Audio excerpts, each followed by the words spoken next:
નમસ્કાર વિદ્યાર્થી મિત્રો, પ્રકરણ નંબર 7 ભાગીદારી પેઢીના વિસર્જનનું આજે આપણે જોઈએ રિવિઝન.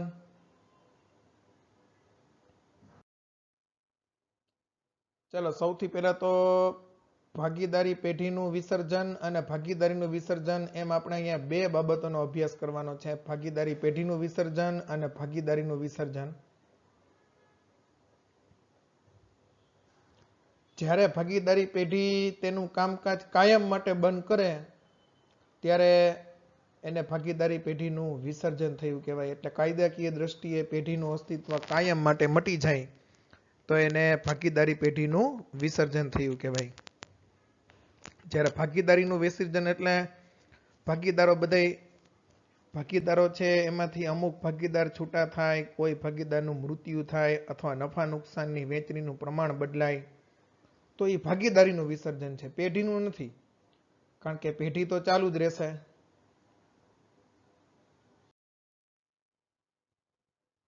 જુઓ તમે, પેઢીનું વિસર્જન કોને કહેવાય? તો ભારતીય ભાગીદારી ધારાની કલમ નંબર 39 મુજબ બધા જ ભાગીદારો પેઢીમાંથી છૂટા થાય ત્યારે ભાગીદારીનો અંત આવે છે અને એને પેઢીના વિસર્જન તરીકે ઓળખવામાં આવે છે. અહીંયા બધી જ મિલકતો વેચી દેવામાં આવે છે અને આ મિલકતો વેચી અને એમાંથી પેઢીના દેવા ચૂકવી દેવામાં આવે છે.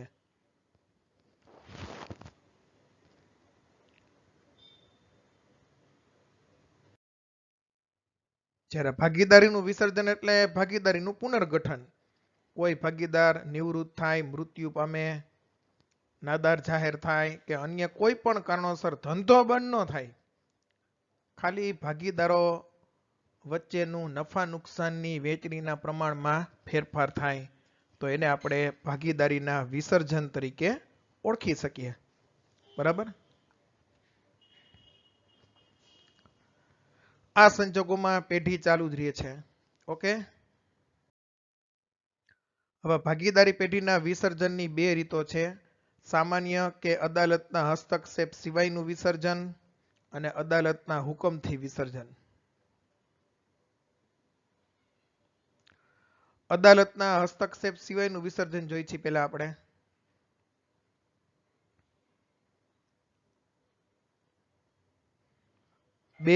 બે થી 3 ગુણમાં પૂછાય, પણ અહીંયા આપણી પેપર સ્ટાઇલ મુજબ 3 ગુણમાં પૂછાય. ટૂંક નોંધ સૂત્ર છે એનું: કાનો ચોક્કસ.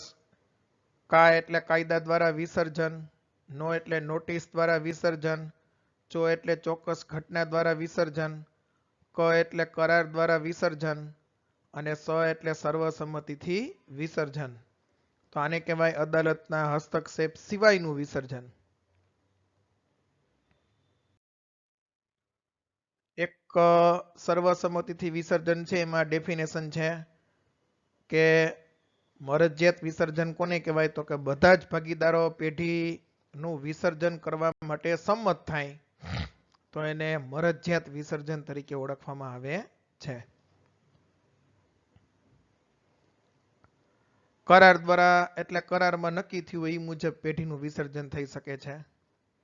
કાયદા દ્વારા એટલે કાયદાની અંદર જોગવાઈ હોય, જેમ કે કોઈ ભાગીદાર નાદાર જાહેર થાય અથવા ગેરકાયદેસર ધંધો જાહેર થાય તો આવા સંજોગોમાં કાયદા દ્વારા વિસર્જન કહેવાય. અને ચોક્કસ ઘટનામાં મુદત અને હેતુ બે વસ્તુ યાદ રાખવાની. ચોક્કસ મુદત પૂરી થાય એટલે વિસર્જન થાય અને ચોક્કસ હેતુ પૂર્ણ થાય એટલે પેઢીનું આપોઆપ વિસર્જન થાય. નોટિસની અંદર એક ટૂંકો પ્રશ્ન છે: કયા સંજોગોમાં ભાગીદારી પેઢીનું વિસર્જન કરવાનો પોતાનો ઈરાદો જણાવતી લેખિત નોટિસ ભાગીદાર અન્ય ભાગીદારોને આપે છે?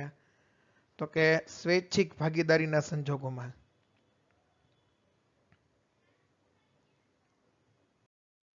પછી છે અદાલતના હુકમથી વિસર્જન, એટલે અદાલત દ્વારા વિસર્જન. તો એની અંદર આપણે સૂત્ર યાદ રાખવાનું છે. 3 ગુણની ટૂંક નોંધ પૂછાય. સૂત્ર છે એનું: હિમ ફઈ ત્રાસ. હી એટલે હિત, મ એટલે મગજ, ફ એટલે ફરજો, ઈ એટલે ઈરાદાપૂર્વક, ત્રા એટલે ત્રાહિત પક્ષ, સ એટલે સતત ખોટ ને અન્ય એટલે અન્ય. ઓકે, તો આ મુજબ હિમ ફઈ ત્રાસ તમે સૂત્ર યાદ રાખી લો, તમને આ પ્રશ્ન છે એ સરળતાથી યાદ રહી જાય.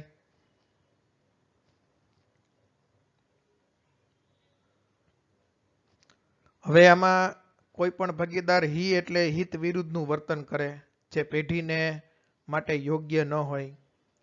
મ એટલે મગજ, કોઈ ભાગીદાર અસ્થિર મગજનો થાય. ફ એટલે ફરજો, કોઈ ભાગીદાર પોતાની ફરજો બજાવવા માટે અશક્તિમાન બને.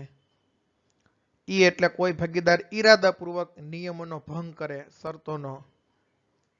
ત્રા એટલે કોઈ પણ ભાગીદાર પોતાનો હિસ્સો અન્ય ત્રાહિત પક્ષને વેચી દે મંજૂરી વગર. અને સ એટલે પેઢી સતત ખોટ કરતી હોય. અને છેલ્લે આ સિવાય અદાલતને યોગ્ય લાગે એવા અન્ય કોઈ પણ કારણોસર અદાલત છે એ ભાગીદારી પેઢીના વિસર્જનનો હુકમ કરી શકે છે.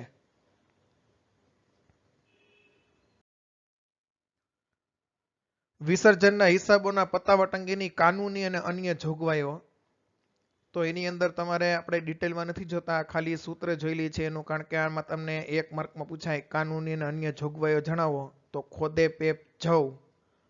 ખો એટલે પેઢીની ખોટ, દે એટલે પેઢીના દેવા અને ભાગીદારોના અંગત દેવા, પે એટલે ભાગીદારોની પેઢીને લોન, પ એટલે ભાગીદારની પત્નીની લોન, જ એટલે જવાબદારી અમર્યાદિત, અને ઉ એટલે ઉપજની વેચણી. એ ઉપજની વેચણીનો પોઈન્ટ તમે ટેક્સ્ટ બુકમાંથી ખાસ તૈયાર કરજો, અથવા તો મારો વિડીયો લેક્ચર છે જ એમાંથી તમે જોઈ લેજો, કારણ કે ઉપજની વેચણી છે ને, અહીંયા એક પ્રશ્ન છે કે ભાગીદારી પેઢીના વિસર્જનની સામાન્ય વિધિ કે પ્રક્રિયા સમજાવો. તો એમાં તમારે ઉપજની વેચણીનો જે મુદ્દો છે એ લખવાનું થાય. બરાબર. હવે ભાગીદારી પેઢીના વિસર્જન વખતે નીચે મુજબના 4 ખાતાઓ ખોલવામાં આવે છે. 4 ખાતાઓ તૈયાર થાય છે. મામીની ખાતું, ભાગીદારની લોનનું ખાતું, ભાગીદારોના મૂડી કે ચાલુ ખાતા અને રોકડ બેંક ખાતું. ચાલો આપણે મામીની ખાતાની સમજ મેળવીએ. મેઇન આમાં મામીની ખાતું જ છે, બરાબર ધ્યાન આપજો. આ છે માલ મિલકત નિકાલ ખાતું. હવે તમારે ખાસ ધ્યાન રાખવાનું છે, આ તો થિયરી હતી. મામીની ખાતામાં વિગત રકમ રૂપિયા, ડાબી બાજુ ઉધાર ને જમણી બાજુ જમા. આના ઉપરથી બધી આમનોંધ બનશે. સૌથી પહેલા તો મિલકતોના ખાતા બંધ કરીને મામીની ખાતે ઉધાર જાય, એટલે આમનોંધ શું આવે? મામીની ખાતે ઉધાર તે જે તે મિલકત ખાતે જમા. આ રીતે આમનોંધ આવે. મામીની ખાતે ઉધાર તે જે તે મિલકત ખાતે જમા. એમાં યાદ રાખજો ખાસ કે રોકડ સિવાયની મિલકતોના ખાતા બંધ થાય અને મામીની ખાતે ઉધાર બાજુ જાય. દાખલા તરીકે જમીન, મકાન, યંત્રો, ફર્નિચર, વાહનો, પાઘડી, પેટર્ન, ટ્રેડમાર્ક, કોપીરાઇટ, દેવાદારો, લેણી હુંડી, રોકાણો, મળવા બાકી આવક ને અગાઉથી ચૂકવેલ ખર્ચ.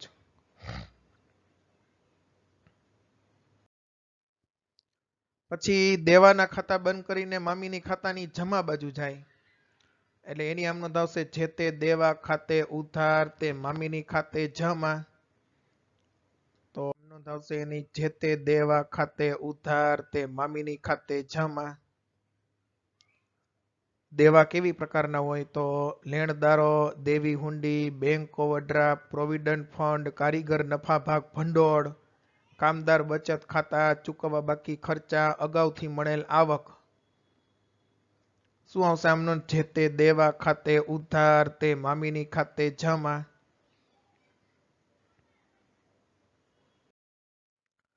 એવી જ રીતના જોગવાઈના ખાતા બંધ કરીને પણ મામીની ખાતે જમા જ જાય.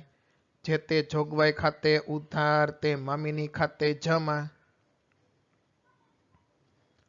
જોગવાઈમાં શું આવશે?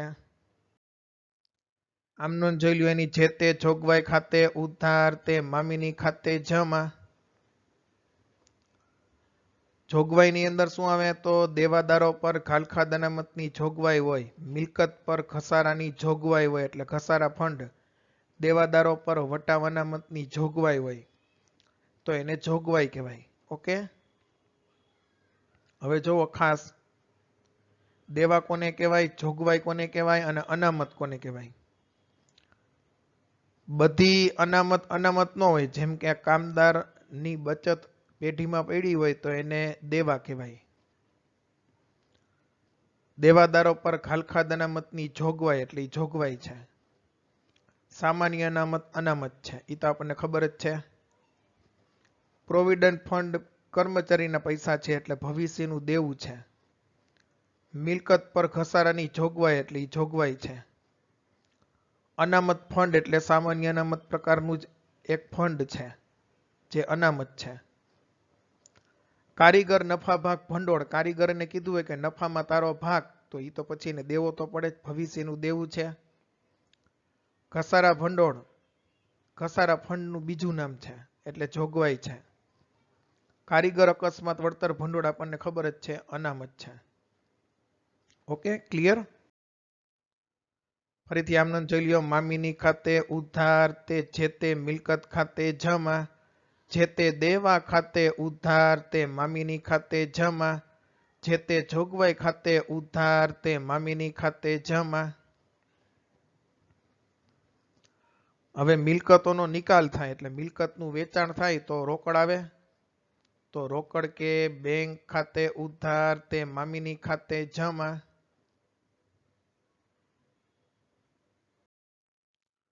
જો મિલકતનું રોકડેથી વેચાણ કરો તો રોકડ આવે કે નહીં? એટલે રોકડ કે બેંક ખાતે ઉધાર તે મામીની ખાતે જમા. અહીંયા ખાસ યાદ રાખો કે દ્રશ્ય મિલકત ની ઉપજ અંગે સૂચના હોય તો ઈ મુજબ આગળ વધવું. પણ જો દ્રશ્ય મિલકતની કોઈ સૂચના ન આપે તો એની ચોપડી કિંમત જેટલી રકમ તો ઉપજે જ. દ્રશ્ય મિલકત એટલે જમીન, મકાન, પ્લાન્ટ, યંત્રો, ફર્નિચર, ઢોર ઢાખર, વાહનો. એની કાંઈ સૂચના ન હોય તો એટલા રૂપિયા તો આવે જ.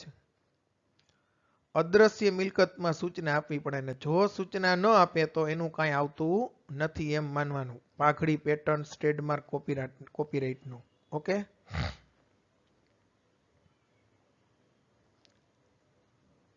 પછી ચોપડે નહીં નોંધેલ મિલકતની કાંઈ રકમ ઉપજે તો એની નોંધ તો થાય જ, કારણ કે રોકડ તો આવે જ. એટલે રોકડ કે બેંક ખાતે ઉધાર તે મામીની ખાતે જમા, આ જ આમ નોંધ થાય. હવે મિલકતનું વેચાણ જ થાય એવું જરૂર નથી. ઘણીવાર ભાગીદાર મિલકત લઈ જાય તો ભાગીદાર લેનાર છે એટલે ભાગીદારના મૂડી ખાતે ઉધાર તે મામીની ખાતે જમા. ભાગીદાર મિલકત લઈ જાય એટલે મામીની ખાતું જમા થાય. તો આમ નોંધ આવશે ભાગીદારના મૂડી ખાતે ઉધાર તે મામીની ખાતે જમા.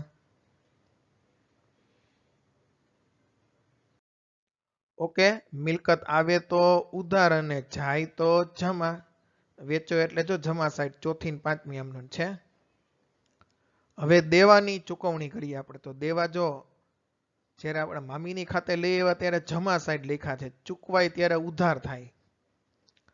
દાખલા તરીકે દેવા આપણે રોકડેથી ચૂકવી છે એટલે રોકડ બેંક જાય કે નહીં? તો રોકડ બેંક ખાતું જમા થાય તો મામીની ખાતું શું થાય? ઉધાર થાય. તો આમનું શું આવે? મામીની ખાતે ઉધાર તે રોકડ કે બેંક ખાતે જમા. દેવાની ચૂકવણી રોકડેથી કરવામાં આવે એટલે રોકડ જાય એટલે રોકડ બેંક ખાતું જમા, ને મામીની ખાતે ઉધાર તે રોકડ કે બેંક ખાતે જમા. એમાંય ખાસ યાદ રાખો કે જો રકમમાં દેવાની ચૂકવણી અંગેની સૂચના હોય તો એ મુજબ આગળ વધવાનું. પણ સૂચના ન હોય તો એની ચોપડે કિંમત જેટલી રકમ તો ચૂકવવી જ પડે. લેણદારના 50,000 હોય તો એ 50,000 નું કાંઈ ન કહેતો લેણદારને 50,000 તો દેવા જ પડે. દેવી હુંડીના 10,000 હોય તો દેવી હુંડીના 10,000 ની સૂચના ન આપે તો દેવી હુંડીના 10,000 તો દેવા જ પડે. ઓકે,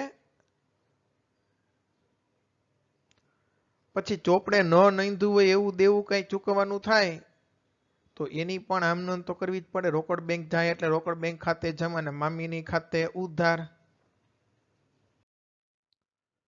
ચાલો, હવે એવું જરૂર નથી કે દેવા રોકડેથી જ ચૂકવાય. ઘણી વખત ભાગીદાર એમ કે ભાઈ હું ચૂકવી દઈશ દેવું. ચૂકવવાનું હોય પેઢીને, ચૂકવે કોણ? તો કે ભાગીદાર. દેવું ચૂકવવાની જવાબદારી સ્વીકારે છે. ચૂકવવાનું હોય પેઢીને, ભાગીદાર ચૂકવે એટલે ભાગીદાર પેઢી માટે લાભ આપનાર થયો.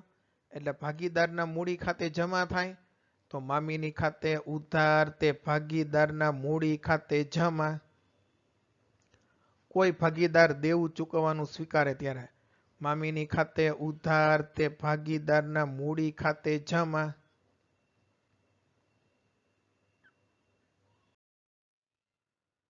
તો આમ નોંધાવશે મામીની ખાતે ઉધાર તે ભાગીદારના મૂડી ખાતે જમા. ઓકે.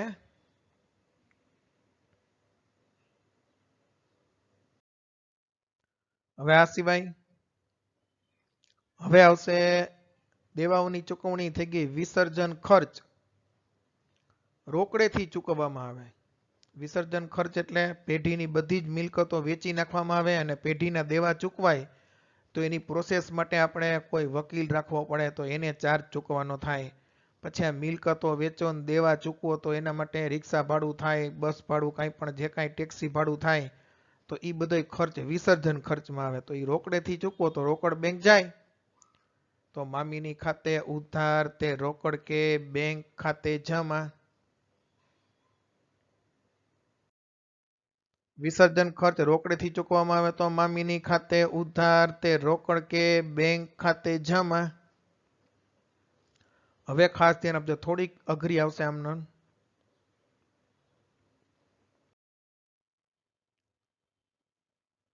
આ ખાસ યાદ રાખજો, મહેનતાણું શબ્દ તમારે પકડવાનો. ભાગીદાર પેઢીના વિસર્જનની કાર્યવાહી કરવાની જવાબદારી સ્વીકારે છે.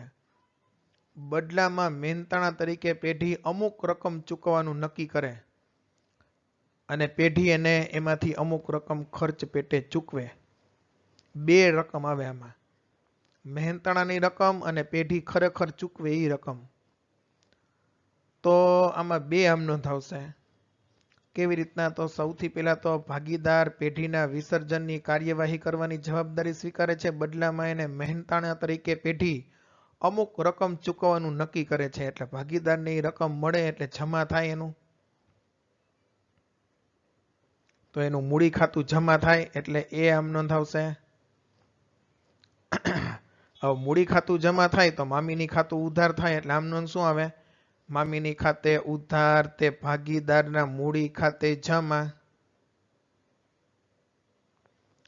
અને પેઢી ખર્ચ પેટે તેને અમુક રકમ ચૂકવે તો ઈ રકમ ઈ લેનાર થાય એટલે ભાગીદારના મૂડી ખાતે ઉધાર થાય.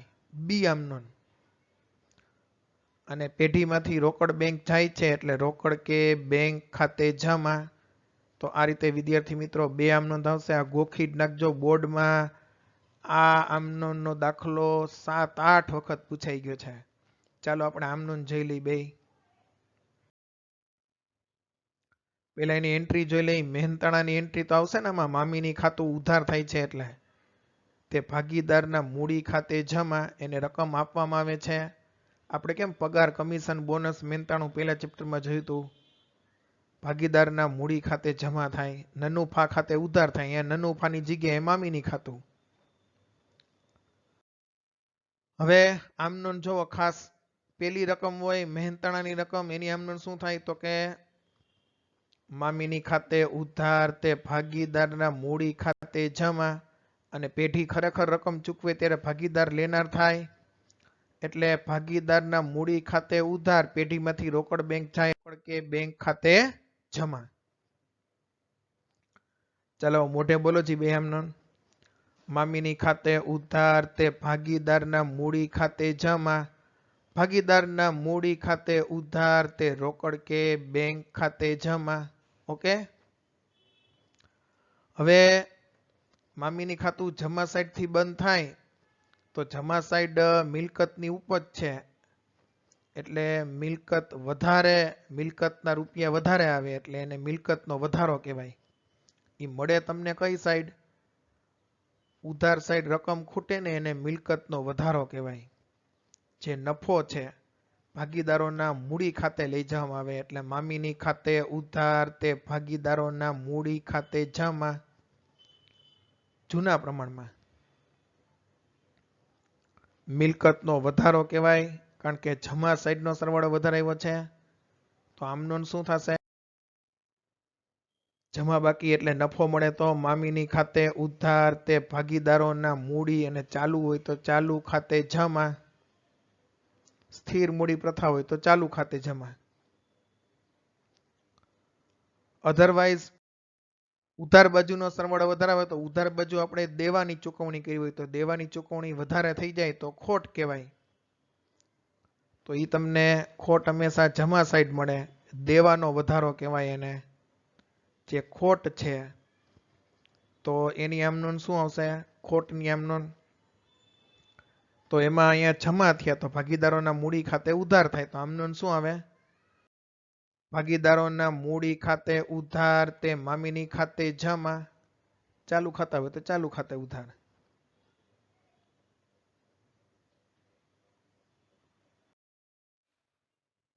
ઓકે, ક્લિયર મામીની ખાતું બધાને?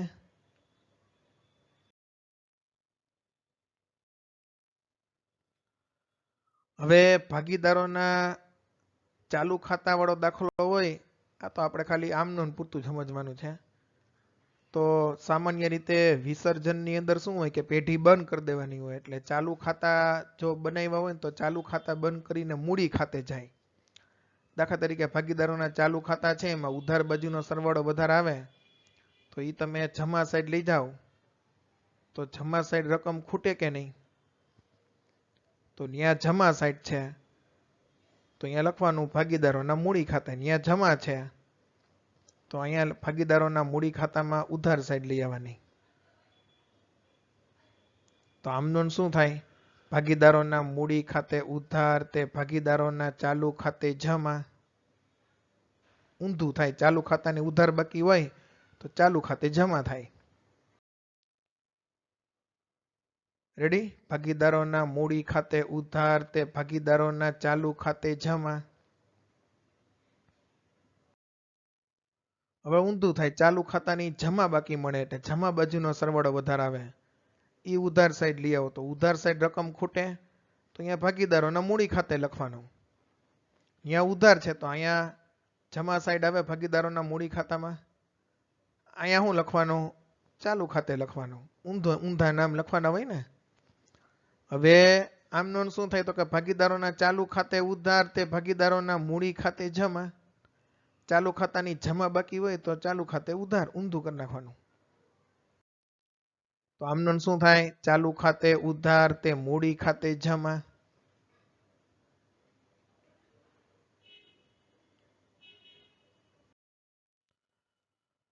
હવે અસ્થિર હોય કે સ્થિર મૂડી પ્રથા હોય. ભાગીદારોના મૂડી ખાતા તો બંધ કરવા પડે. હવે અહીંયા તો પાકું સરવૈયું પછી હોય નહીં કારણ કે પેઢી જ બંધ થઈ જાય છે. એટલે છેલ્લે ભાગીદારોના મૂડી ખાતા હોય એની માની લો કે જમા બાકી મળી હોય એટલે જમા બાજુનો સરવાળો વધારે આવે તો એ ઉધાર સાઈડ લઈ જવાનો અને ઉધાર સાઈડ અહીંયા પછી બા લઈ ગયા નહીં લખવાનું. હવે બાકી મળે અહીંયા શું લખવાનું? એને રોકડ બેંક ખાતે લઈ જવામાં આવે. અહીંયા ઉધાર છે તો રોકડ બેંક ખાતે જમા. એક્સ અને વાય. તો આમનું શું આવે? ભાગીદારોના મૂડી ખાતે ઉધાર તે રોકડ કે બેંક ખાતે જમા. એમાં એમ જ થાય. મૂડી ખાતાની જમા બાકી હોય તો ભાગીદારોના મૂડી ખાતે ઉધાર તે રોકડ કે બેંક ખાતે જમા. આમનો આવશે ભાગીદારોના મૂડી ખાતે ઉધાર તે રોકડ કે બેંક ખાતે જમા. આનાથી ઉલટું થાય. મૂડી ખાતાની ઉધાર બાજુનો સરવાળો વધારે આવે તો એ જમા સાઈડ લઈ જાઓ તો અહીંયા રકમ ખૂટે તો અહીંયા રોકડ બેંક ખાતે લખવાનું જમા સાઈડ. તો રોકડ બેંકમાં ઉધાર સાઈડ આવે તો અહીંયા તમારે ભાગીદારોના મૂડી ખાતે એક્સ અને વાય લખવાનું થાય. તો આમનું શું આવે? રોકડ કે બેંક ખાતે ઉધાર તે ભાગીદારોના મૂડી ખાતે જમા. મૂડી ખાતાની ઉધાર બાકી એટલે મૂડી ખાતે જમા કરવાનું. રોકડ કે બેંક ખાતે ઉધાર તે ભાગીદારના મૂડી ખાતે જમા. ઓકે. હવે ભાગીદારની લોન ચૂકવવામાં આવે ત્યારે લોન ચૂકવાય ત્યારે રોકડ બેંક જાય એટલે રોકડ બેંક ખાતે જમા થાય અને ભાગીદારની લોન ખાતે ઉધાર થાય. ઓકે.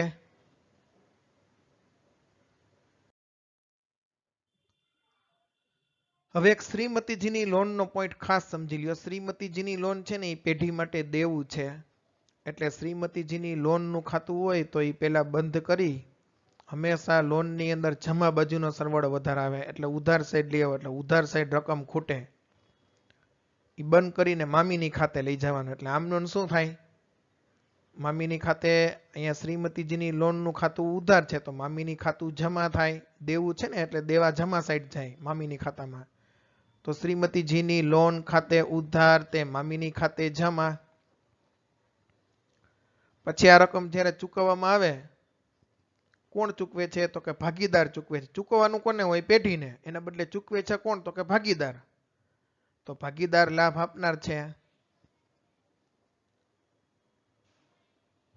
શ્રીમતીજીની લોન ખાતે ઉધાર તે મામીની ખાતે જમા. ઓકે, પેલી આમનો. હવે ભાગીદારના લાભ આપનાર છે એટલે મૂડી ખાતે જમા સાઈડ એન્ટ્રી થાય, ત્યાં લખવાનું થાય મામીની ખાતે. તો આમનું શું થાય, મામીની ખાતે ઉધાર તે ભાગીદારના મૂડી ખાતે જમા.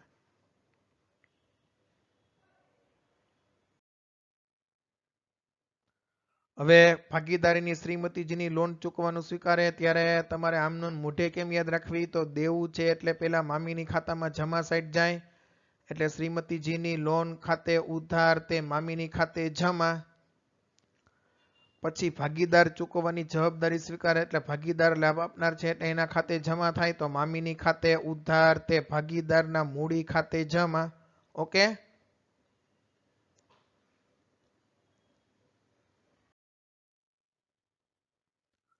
હવે અનામતને એકત્રિત નફો,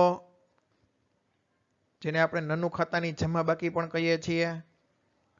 તો સામાન્ય અનામત કે અનામત ભંડોળ હોય તો આપણે જાણી જ છીએ, જે તે અનામત ખાતે ઉધાર તે ભાગીદારોના મૂડી કે ચાલુ ખાતે જમા. તો અહીંયા ઈ જામનો આવશે. અનામત 4 પ્રકારની યાદ રાખવાની તમારે અત્યારે પ્રવેશ નિવૃત્તિમાં વધારે આવશે. સામાન્ય અનામત કે અનામત ભંડોળ, કારીગર અકસ્માત વળતર ભંડોળ, રોકાણ વધઘટ ભંડોળ અને નનુ ખાતાનો નફો. ઓકે, જે તે અનામત ખાતે ઉધાર તે ભાગીદારોના મૂડી કે ચાલુ ખાતે જમા. હવે ખોટ હોય તો ખોટથી ભાગીદારોને નુકસાન થાય એટલે એના મૂડી કે ચાલુ ખાતે ઉધાર થાય, એટલે ભાગીદારોના મૂડી કે ચાલુ ખાતે ઉધાર તે નનુ ખાતે જમા.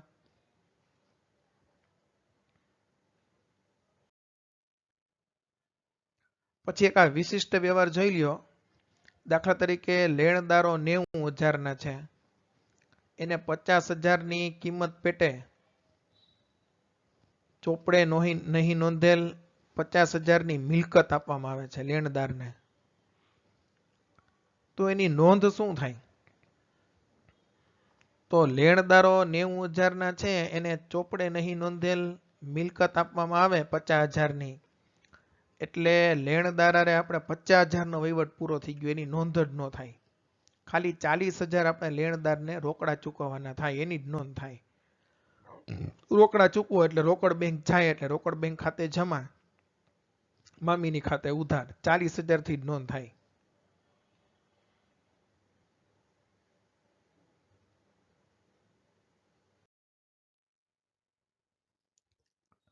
આવી રીતના અમૂલને 40,000 ચૂકવવાના છે એટલે અમૂલ લેણદાર છે આપણો, એને 20,000ની મિલકત આપવામાં આવે, તો 20,000ની તો નોંધ થાય જ નહીં ક્યાંય. બાકીના 20,000 આપણે રોકડેથી ચૂકવવા પડશે, રોકડ બેંક ખાતે જમા. તો આમનું શું આવશે, મામીની ખાતે ઉધાર તે રોકડ કે બેંક ખાતે જમા.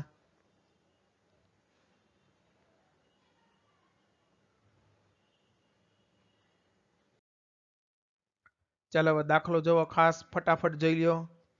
પેઢીના વિસર્જન સમયે પાઘડીની ચોપડે કિંમત 56,000 છે, તો પેલા પાઘડીનું ખાતું બંધ કરીને મામીની ખાતે ઉધાર જાય એટલે મામીની ખાતે ઉધાર તે પાઘડી ખાતે જમા. પેલી આમનોન.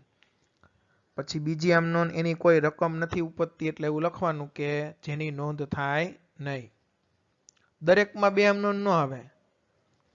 પછી બીજામાં 2 આમનોન આવશે, જમીન મકાન ને રોકાણોના ખાતા બંધ કરીને મામીની ખાતે ઉધાર લઈ જાવ એટલે મામીની ખાતે ઉધાર તે જમીન મકાન ખાતે જમા તે રોકાણો ખાતે જમા. 10 લાખ, 8 લાખ, 2 લાખ. હવે એના અનુક્રમે 9 લાખ અને 1,50,000 ઉપજ્યા એટલે રોકડ બેંક આવે, 10,50,000 રોકડ બેંક આવે એટલે રોકડ બેંક ખાતે ઉધાર તે મામીની ખાતે જમા.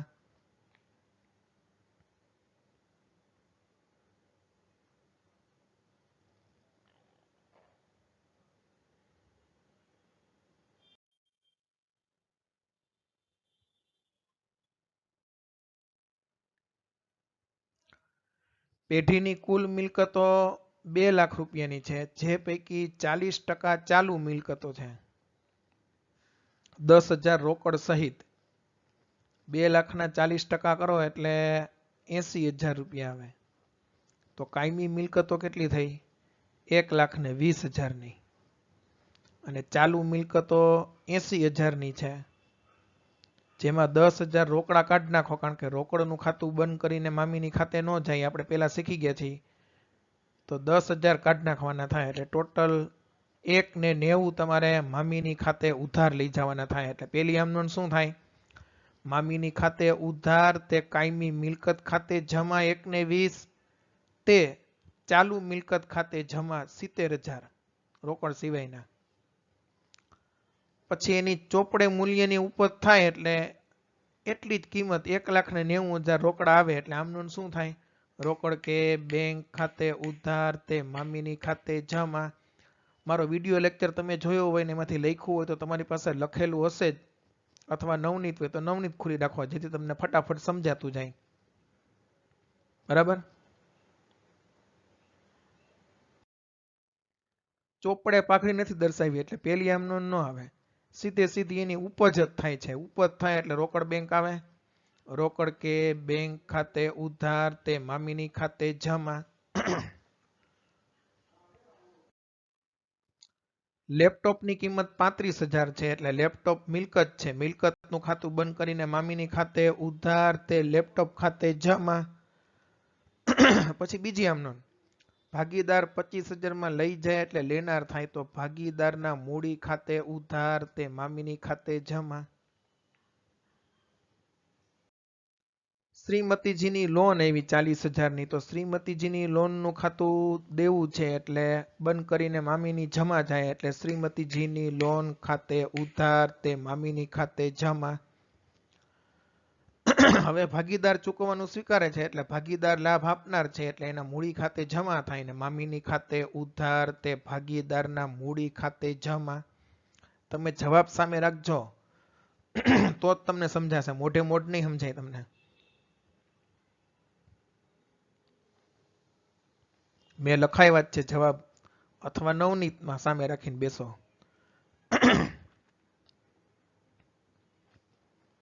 આવકવેરા ચૂકવવાની જવાબદારી થઈને ચૂકવી આપી એટલે રોકડ બેંક જાય છે એટલે મામીની ખાતે ઉધાર તે રોકડ કે બેંક ખાતે જમા.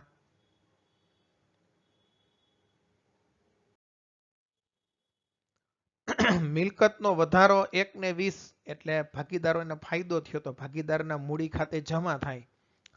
તો મામીની ખાતે ઉધાર 1,20 તે એ ના મૂડી ખાતે જમા, તે બી ના મૂડી ખાતે જમા, તે સી ના મૂડી ખાતે જમા. 5:3:2 ભાગ કરી નાખવાના.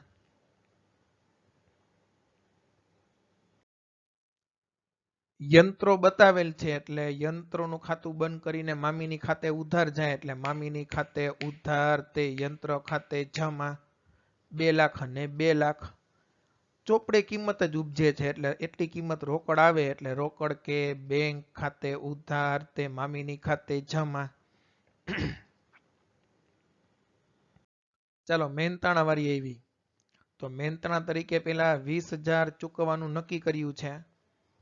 તો મહેનતાણાની આમનોંધ શું આવે? તો કે મામીની ખાતે ઉધાર તે ભાગીદારના મૂડી ખાતે જમા.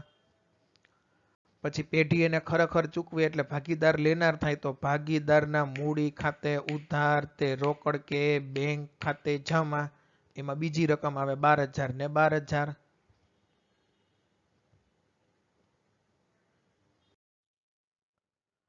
પેલા દેવાદારોનું ખાતું બંધ કરીને મામીની ખાતે મિલકત છે એટલે ઉધાર સાઈડ જાય એટલે મામીની ખાતે ઉધાર તે દેવાદાર ખાતે જમા. હવે ભાગીદાર 20% ઓછી કિંમતે દેવાદારો લઈ જાય છે. ભાગીદાર લેનાર છે એટલે આમનો શું આવે? ભાગીદારના મૂડી ખાતે ઉધાર તે મામીની ખાતે જમા. 20% રકમ કટ કરી નાખો. 1,20,000 ના 20% એટલે 24,000 કટ કરો એટલે 96,000 ને 96,000. ત્રીજી આમ નોંધ, લેણદાર એટલે દેવું નું ખાતું બંધ કરીને મામીની ખાતે જમા જાય તો લેણદાર ખાતે ઉધાર તે મામીની ખાતે જમા. હવે લેણદારને ચૂકવે છે પેઢી તો રોકડ બેંક જાય એટલે મામીની ખાતે ઉધાર તે રોકડ બેંક ખાતે જમા. 60,000 ને 60,000 કાંઈ નથી કીધું એટલે એટલી જ રકમ.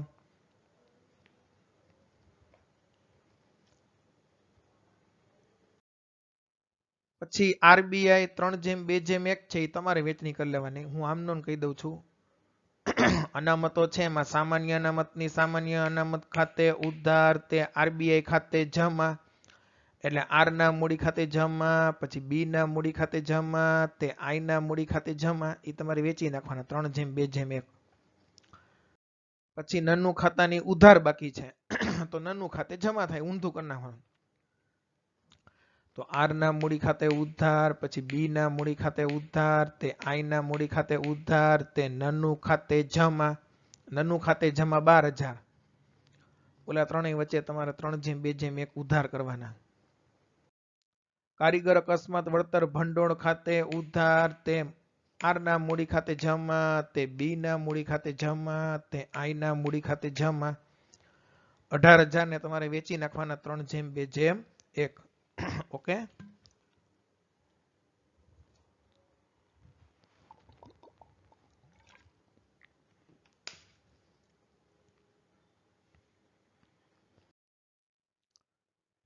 બીજો દાખલો જોઈએ. યંત્રની ચોપડી કિંમત 50,000 છે તો પેલા યંત્રનું ખાતું બંધ કરીને મામીની ખાતે ઉધાર જાય એટલે આમ નોંધાવે મામીની ખાતે ઉધાર તે યંત્ર ખાતે જમા. દર્શન લઈ જાય છે એટલે દર્શન ખાતે ઉધાર એટલે ભાગીદારના મૂડી ખાતે એટલે દર્શનના મૂડી ખાતે ઉધાર તે મામીની ખાતે જમા. એમાં ઈ રકમ આવે. પછી દેવી હુંડી 15,000 તો પેલા દેવી હુંડીનું ખાતું બંધ કરીને મામીની ખાતે જમા જાય દેવું છે એટલે દેવી હુંડી ખાતે ઉધાર તે મામીની ખાતે જમા. હવે ચૂકવવાની હોય પેઢીને બદલે ચૂકવે છે બીમલ તો બીમલ લાભ આપનાર છે એટલે બીમલના મૂડી ખાતે જમા તો મામીની ખાતે ઉધાર તે બીમલના મૂડી ખાતે જમા. બીજી આમનો બેયમાં રકમ સેમ આવે. ભૂતકાળમાં કેટલી ઘાલખાદ માંડી વેડી નહીં જવાનું. અત્યારે કેટલા મળ્યા? 6,000. રોકડા આવ્યા એટલે રોકડ કે બેંક ખાતે ઉધાર તે મામીની ખાતે જમા. 6,000 ને 6,000 બાબત જે ઘાલખાદ પરત મળી તેના. પરચુરણ મિલકત નું ખાતું બંધ કરીને મામીની ઉધાર જાય એટલે મામીની ખાતે ઉધાર તે પરચુરણ મિલકત ખાતે જમા. 2,70,000 2,70,000. એના ઉપજે છે 2,27 એટલે રોકડ બેંક આવે એટલે રોકડ કે બેંક ખાતે ઉધાર 2,27 તે મામીની ખાતે જમા 2,27. લેણદારોનું ખાતું બંધ કરીને દેવું છે એટલે મામીની ખાતે જમા જાય. લેણદાર ખાતે ઉધાર તે મામીની ખાતે જમા. હવે એ આપણે 25% વટાવે ચૂકવી છીએ એટલે 25% એટલે 15,000 જાય એટલે 45,000 ચૂકવા આપણે રોકડ બેંક ખાતું જમા જાય એટલે તો મામીની ખાતે ઉધાર તે રોકડ બેંક ખાતે જમા 45,000 ને 45,000.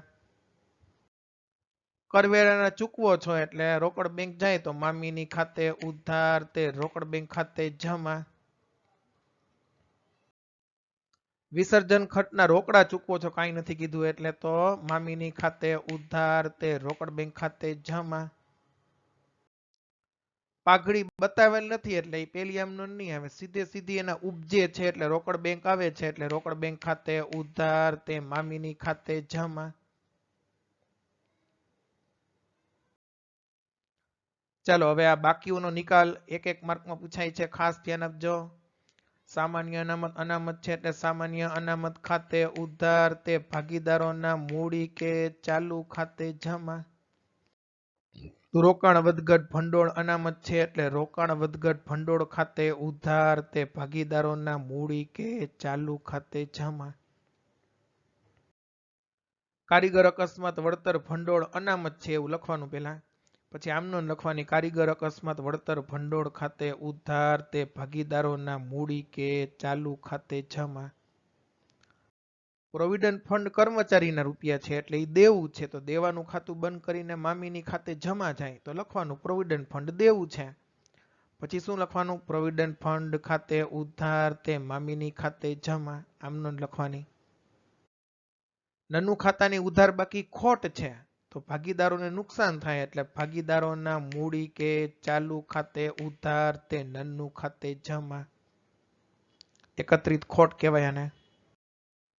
ઘસારા ફંડ જોગવાઈ છે તો જોગવાઈનું ખાતું બંધ કરીને મામીની ખાતે જમા જાય એટલે આમનું શું આવે?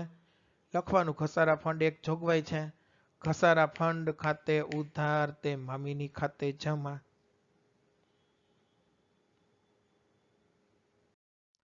આશા રાખું છું કે તમને વિસર્જન સરસ સમજાઈ ગયું હશે. છતાંય તમે ક્યાંય પણ પ્રોબ્લેમ હોય તો મને જણાવી શકો છો. Okay, thank you very much. અસ્તુ. જય હિન્દ, જય ભારત.